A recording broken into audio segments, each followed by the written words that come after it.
नमस्कार, प्रणाम, हरे हर महादेव। हम हैं प्रियंका देवी कुशवाहा और हमारे यूट्यूब चैनल भोजपुरी गीत में रोज सभी के स्वागत बड़ुए। रोज सभी के बीच में बहुत प्यारा सा बहुत छोटा सा बेटा विवाह गीत हम लेके आ गए बनी।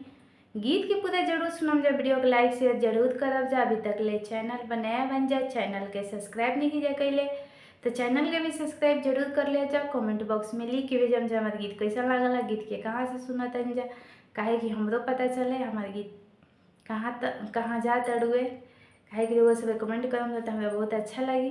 तो चलिए रउआ सब कि हम बेटा विवाह छोटा सा प्यारा सा गीत सुनावा तनी। गीत के पूरा जरूर सुनम जा। चमा चमा चमा केला दुल्हा की मौरिया हो, लरिया लागल मोल, लरिया लागल मोल। चमा चमा चमकेला दुल्हा की मौरिया हो, लरिया लागल मोल, लरिया लागल मोल।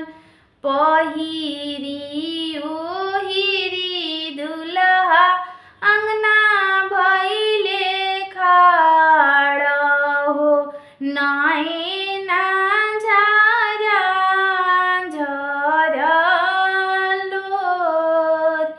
नैना झरा झरलोर।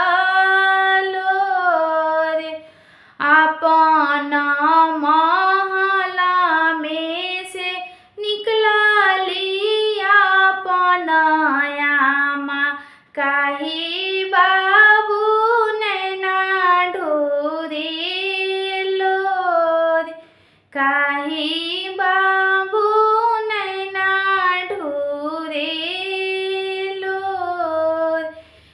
कहीं भुलाया पापा हमरो कइले हो, मौरी ना लइले बेसाय, मौरी ना लइले बेसाय।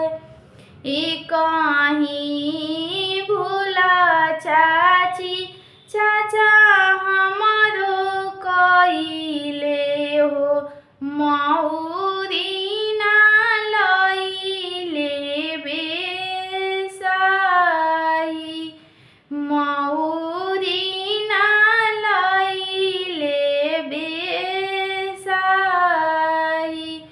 चुप हो बाबू हो, नैना पोछलो रवा हो, आवताड़े फूफाजी तोहार, आवताड़े फूफाजी तोहार। चुप हो बाबू हो, नैना पोछलो रवा, आवताड़े जीजाजी तोहार, आवताड़े जीजाजी तोहार। मल्लिया की जामल तुहारे बहनोइया हो, उहे लइहे मौरी बेसाई, उहे लइहे मौरी बेसाई। चमा चमा चमकेला दुल्हा की मौरिया हो, लरिया लागल मोल, प्यारी